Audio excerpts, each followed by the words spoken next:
बिस्मिल्लाहिर्रहमानिर्रहीम। अस्सलामु अलैकुम स्टूडेंट्स। तो एक्सरसाइज 2.2 में हमने इसके लास्ट क्वेश्चन जो है क्वेश्चन नंबर 3 में टोटल 9 पार्ट्स हैं और हम पिछली क्लास में इसके 5 जो पार्ट्स हैं वो कर चुके थे। अब हम आगे चलते हैं और आज हम बकिया जो क्वेश्चंस है उसको सॉल्व करते हैं। तो इसमें क्वेश्चन नंबर 3 ये है कि find the value of unknown in the following. X Y Z A B जो भी आपको गिवन है एल्जेब्रिक फॉर्म में उसको आपने फाइंड आउट करना है। तो पार्ट 6 है इसका। क्वेश्चन नंबर 6 है log 64 to the base a is equal to 3। ठीक है स्टूडेंट्स, तो पिछली वीडियो भी आप देख लें, वो अगर आप देख चुके हैं तो उससे भी आपको काफ़ी हेल्प मिलेगा।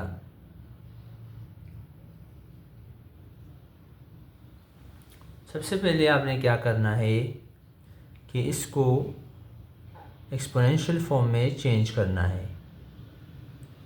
चेंज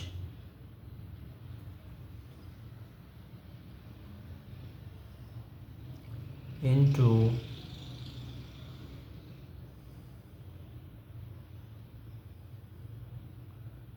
एक्सपोनेंशियल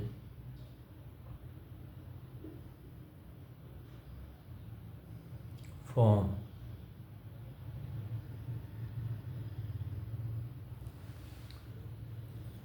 तो देखिए, मैं बार बार बता चुका हूँ और इस एक्सरसाइज के शुरू होने में, चैप्टर के शुरू होने में और इस एक्सरसाइज में कि एक्सपोनेंशियल फॉर्म में किस तरह जब लॉग में वैल्यू गिवन हो तो किस तरह चेंज करते हैं। तो देखिए, ये बेस जो है ये नंबर बन जाता है, बेस नहीं रहता, एक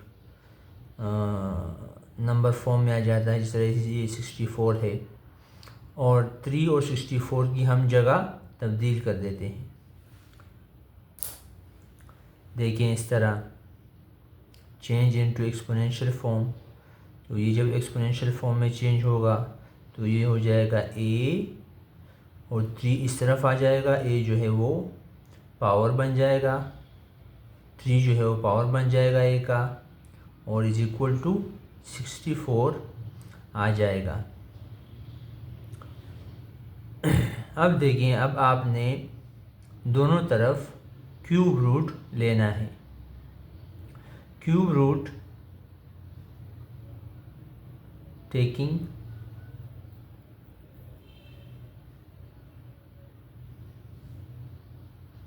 क्यूब रूट।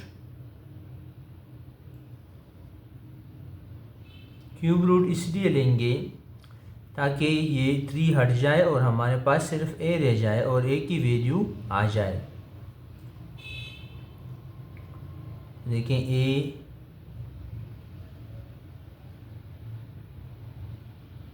और इसका cube root is equal to 64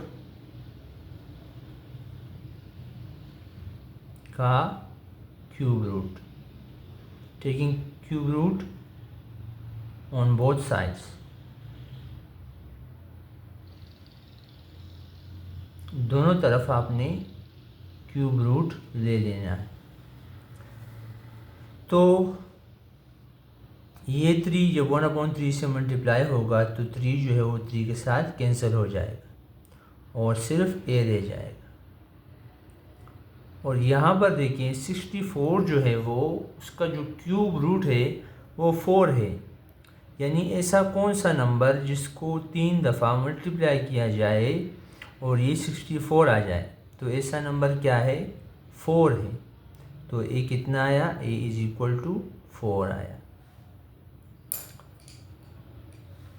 इसका मतलब ये है कि 4 multiply by 4 multiply by 4 is equal to 16 is equal to 64 आता है। इसलिए इसका आंसर जो है a इज इक्वल टू 4 आ गया। तो ये था 6 पार्ट और इसका answer.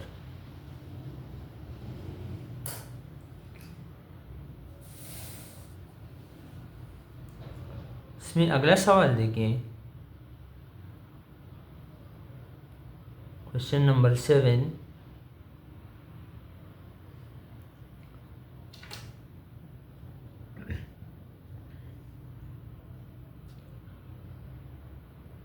log to the base a 1 is equal to 0.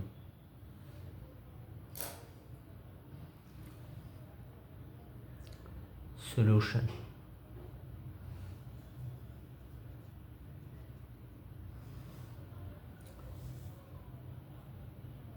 Exponential form में चेंज करें, चेंज इनटू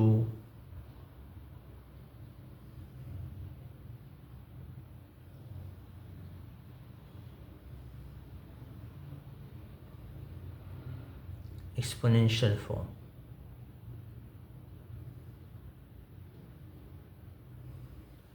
कैसे चेंज करेंगे ये मैं बता चुका हूँ, फिर भी देख लें।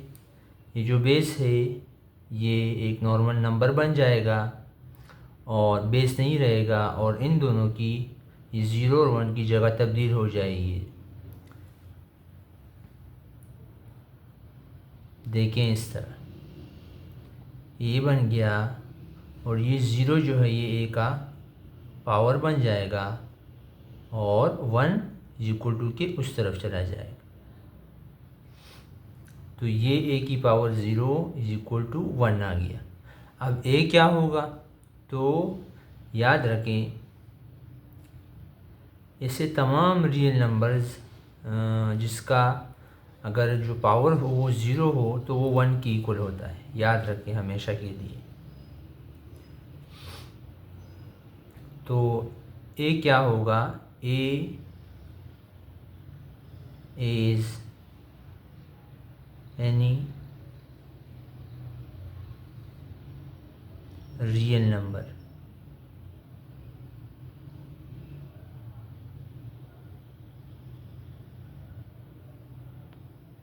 ये क्या होगा, एक कोई भी रियल नंबर हो सकता है।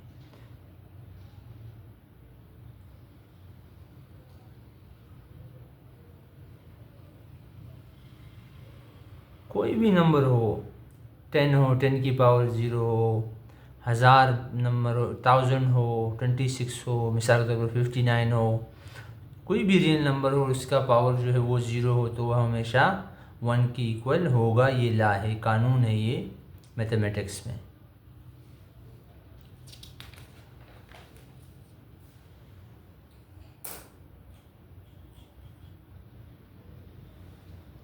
इसका अगला पार्ट देखें,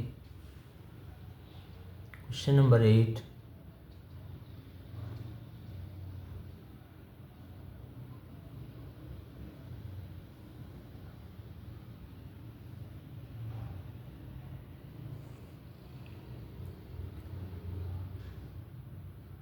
log 55 to the base 55 is equal to y।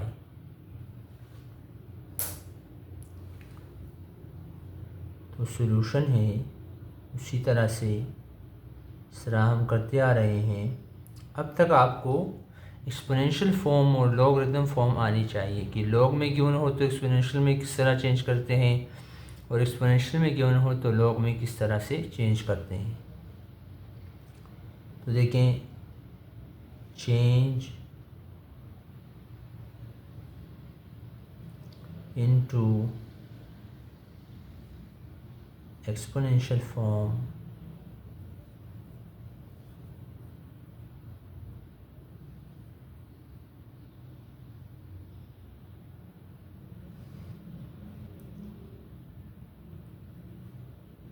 Base जो है वो ऊपर आ जाएगा, मतलब एक नंबर बन जाएगा, बेस नहीं रहेगा, और ये इन दोनों की जगह हम तब्दील कर लेंगे।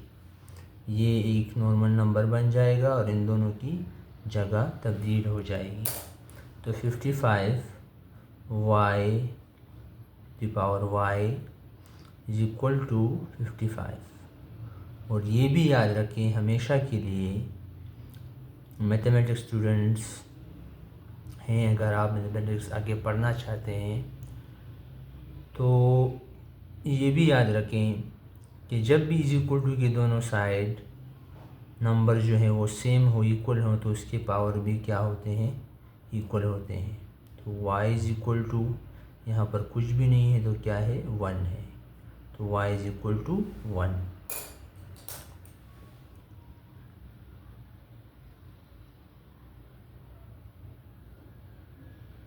ठीक है students,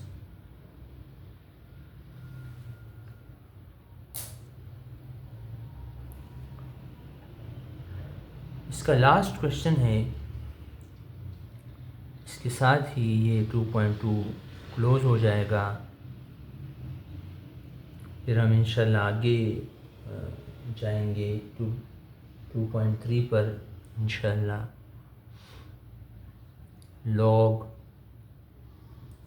8 to the base 64 is equal to x upon 2।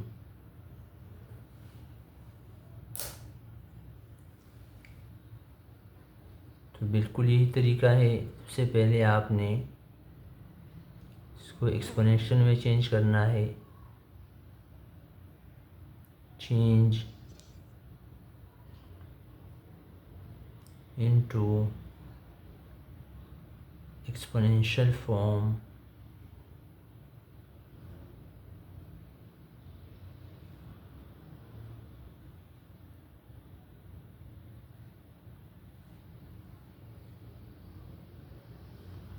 Sixty four जो है एक नंबर बन जाएगा, ऊपर आ जाएगा और बेस नहीं रहेगा और इन दोनों नंबरों की जगह तब्दील होगी, तो 64 का जो पावर है वो x/2 आ जाएगा, इज इक्वल टू 8। अब 64 को आपने इस तरह नहीं लिखना, 64 को आपने 2 की पावर 6 में लिखना है। यानी मतलब ये है कि देखें 2 multiply by 2 multiply by 2 multiply by 2 multiply by 2 multiply by 2, 2 2s are 4, 4 2s are 8, 8 2s are 16, 16 2s are 32, 32 2s are 64। तो ये 64 के इक्वल है। ठीक है, यहाँ तक बात क्लियर है।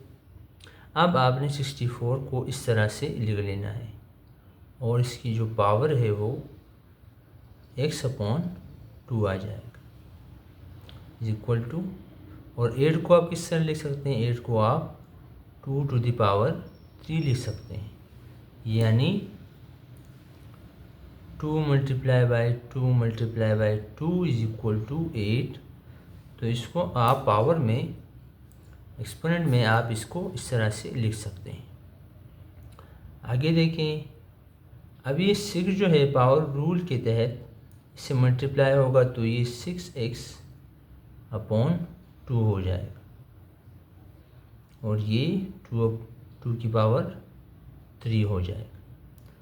2 और 6 कैंसिल आउट होंगे तो ये क्या बच जाएगा, ये बच जाएगा 2 3x और is equal to 2 to the power 3। अब देखें, आप यहाँ पर देखें 2 जो है वो दोनों तरफ सेम है, इसका ये पावर है, इसकी बेस है, तो ये दोनों तरफ क्या है, सेम है, तो इसकी पावर भी क्या होंगे, इक्वल होंगे।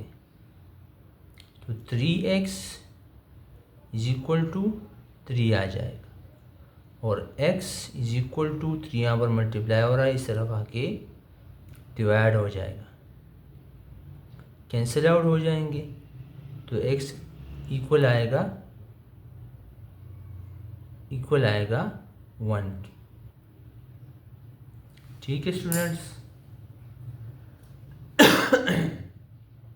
तो इस तरह से आज हमारा जो है 2.2 जो एक्सरसाइज है वो कंप्लीट हो गया। वीडियो देखा करें, दुआ में याद रखिए, अपना ख्याल रखें, खुश रहें। अस्सलाम वालेकुम व रहमतुल्लाहि व बरकातहू।